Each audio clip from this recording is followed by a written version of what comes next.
Assalamualaikum warahmatullahi wabarakatuh. Tabi pun. Perkenalkan, nama saya Salsabila Dika Yunanta dari 12 IPA 8. Apa kabar kawan-kawan semua? Semoga teman-teman dalam keadaan sehat walafiat. Di video kali ini kita akan belajar materi medan magnet. Sebelum kita memulai pembelajaran hari ini, mari kita berdoa sesuai agama masing-masing. Berdoa mulai. Berdoa selesai. Medan magnet. Medan magnet merupakan medan vektor, yang artinya selain memiliki besar, medan juga memiliki arah. Teman-teman, terdapat dasar hukum pada medan magnet yang disebut hukum Biot-Savart.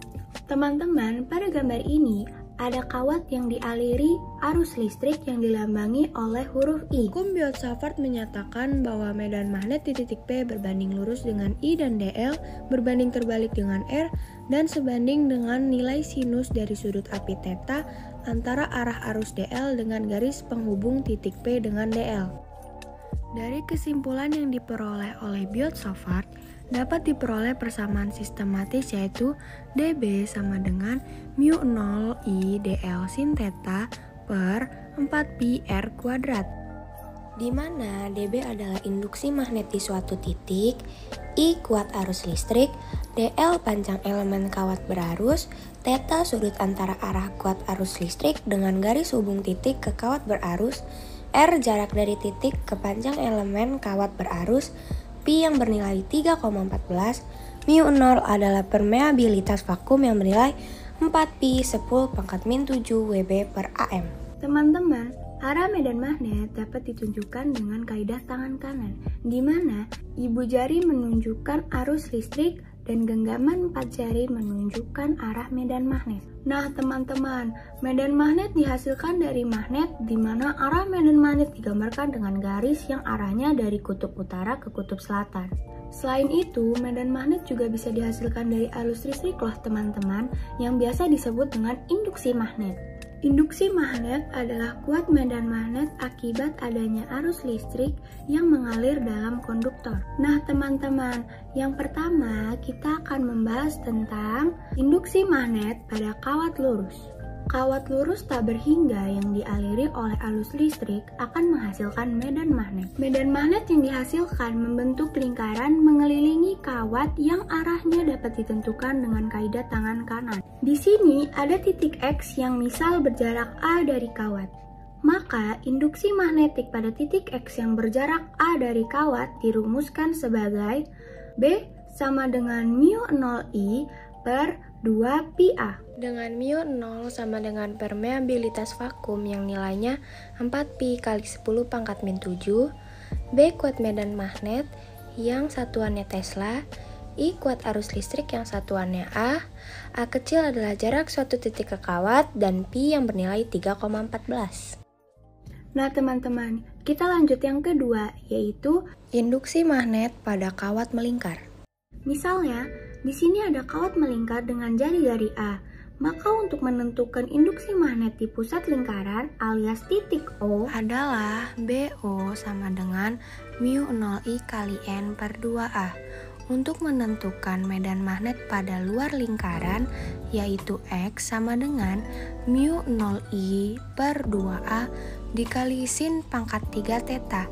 Untuk mencari sin θ rumusnya adalah A per R, di mana mu0 merupakan permeabilitas vakum yang nilainya 4pi kali 10⁻⁷, B kuat medan magnet yang satuannya Tesla, I kuat arus listrik yang satuannya A kecil jari-jari kawat yang satuannya M, dan N adalah jumlah lingkaran.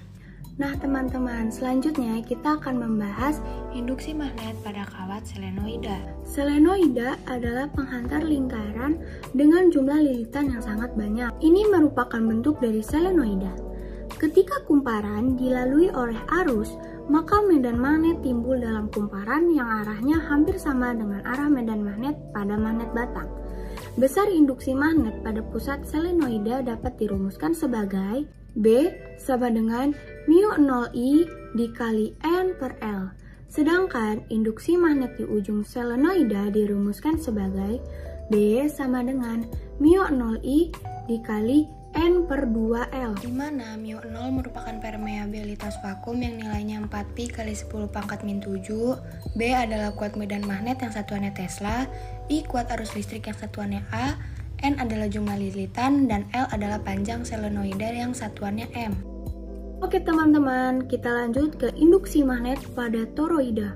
Apa sih induksi magnet pada toroida? Toroida adalah solenoida yang dibentuk melingkar. Untuk menentukan induksi magnet di pusat toroida dirumuskan B sama dengan μ0I kali N per 2pi kali R, di mana B merupakan induksi magnetik, nilai μ0 adalah 4pi kali 10 pangkat min 7, N adalah jumlah lilitan, I kuat arus listrik yang satuannya A, Pi nilainya 3,14, dan R adalah jari-jari toroida.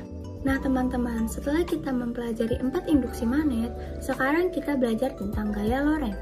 Gaya Lorentz adalah gaya yang timbul akibat adanya arus listrik pada medan magnet. Besar gaya Lorentz yang dialami oleh kawat yang berarus listrik berbanding lurus dengan kuat medan magnet, kuat arus listrik yang mengalir dalam kawat, panjang kawat penghantar, dan dengan sudut yang dibentuk arus dengan arah induksi magnet.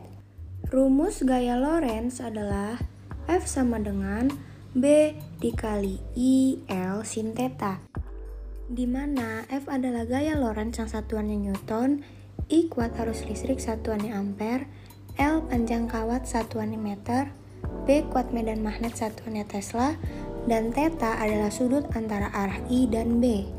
Perlu teman-teman ingat bahwa arah gaya Lorentz ditentukan oleh kaidah tangan kanan. Nah teman-teman, tiba lagi materi terakhir kita yaitu flux magnetik.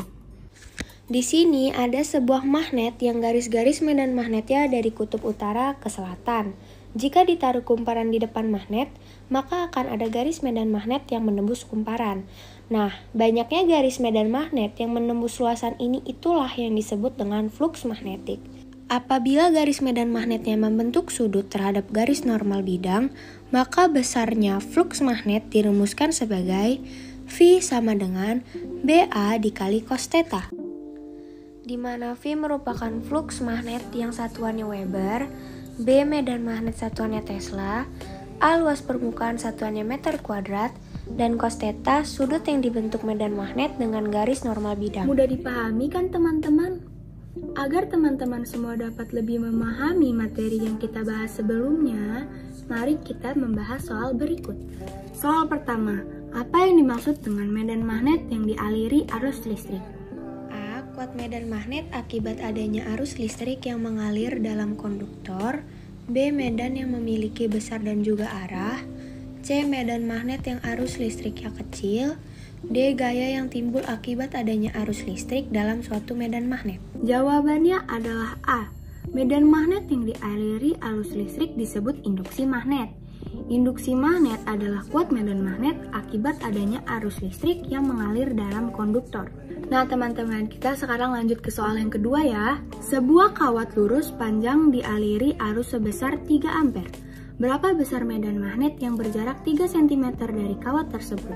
A 5 kali 10 pangkat min 5, B 4 kali 10 pangkat min 5, C 3 kali 10 pangkat min 5, dan D 2 kali 10 pangkat min 5. Jawabannya adalah D, yaitu 2 dikali 10 pangkat min 5 Tesla. Pertanyaan tersebut merupakan materi dari induksi medan magnet pada kawat lurus, di mana B sama dengan μ0I per 2pi kali A.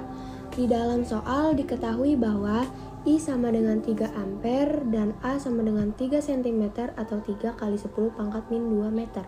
Lalu, saat kita sudah memasukkan angka tersebut ke dalam rumus, maka akan diperoleh nilai 2 kali 10 pangkat min 5 Tesla. Bagaimana? Mudah kan teman-teman? Nah, sekarang untuk menguji kemampuan kalian, silahkan pause video ini dan kerjakan soal berikut. Suatu solenoida panjang 2 meter dengan 800 lilitan dan jari. Suatu solenoida panjang 2 meter dengan 800 lilitan dan jari-jari 2 cm. Bila solenoida itu dialiri arus listrik seberat 0,5 ampere, tentukanlah induksi magnet pada ujung solenoida. A 4pi kali 10 pangkat min 5 Tesla, B 6pi dikali 10 pangkat min 5 Tesla, C 4pi kali 10 pangkat min 6 Tesla, D6pi kali 10 pangkat min 6 Tesla. Jadi teman-teman, soal ini berkaitan dengan induksi medan magnet pada solenoida. Dapat kita ketahui dari soal, L sama dengan 2 meter, I sama dengan 0,5 ampere, dan N sama dengan 800 lilitan. Yang ditanya adalah induksi magnet pada ujung solenoida yang rumusnya adalah mu0 I N per 2L. Dan jika sudah dihitung hasilnya adalah 4pi kali 10 pangkat min 5 Tesla. Jawaban yang benar adalah A. Nah teman-teman, kalian tahu bel listrik? Perlu kalian ketahui bahwa prinsip kerja bel listrik sangat berkaitan dengan materi fisika yaitu medan magnet. Bel listrik adalah alat yang dapat mengubah energi listrik menjadi energi suara dengan menggunakan prinsip elektromagnetik. Biasanya bel listrik ditemukan pada pabrik, hotel, pusat perbelanjaan, dan tempat-tempat lainnya sebagai alarm kebakaran. Saat saklar ditekan, arus listrik akan mengalir ke lilitan yang dipasang pada sebuah inti besi dan akan berubah menjadi magnet yang akan menarik pemukul mengenai lonceng hingga berbunyi. Ketika pemukul tersebut tertarik oleh kumparan, arus listrik di interruptor akan terputus dan kumparan tidak dialiri listrik. Kumparan yang tidak dialiri listrik akan hilang medan magnetnya sehingga tidak mampu menarik pemukul. Maka pemukul akan lepas ke posisi semula. Kemudian interruptor akan terhubung kembali dan arus listrik mengalir lagi ke kumparan untuk menarik pemukul. Hal tersebut terjadi berulang-ulang secara cepat hingga bel terus berbunyi hingga saklar dimatikan. Teman-teman, teknologi dalam medan magnet seperti bel listrik ternyata sangat erat ya hubungannya dengan kehidupan kita. Mungkin tanpa kita sadari, tanpa fisika, kehidupan kita tidak akan semaju ini. Nah teman-teman, sekarang waktunya untuk berdiskusi. Silahkan pause video ini untuk memulai berdiskusi. Untuk teman-teman semua, jangan lupa belajar dan membaca banyak buku ya. Walaupun kita belajar dengan sistem jarak jauh, semangat kita tetap tidak boleh padam. Terima kasih telah menonton video saya sampai habis. Saya sangat berharap teman-teman dapat memahami medan magnet lebih baik setelah menonton video ini. Saya akhiri, wassalamualaikum warahmatullahi wabarakatuh.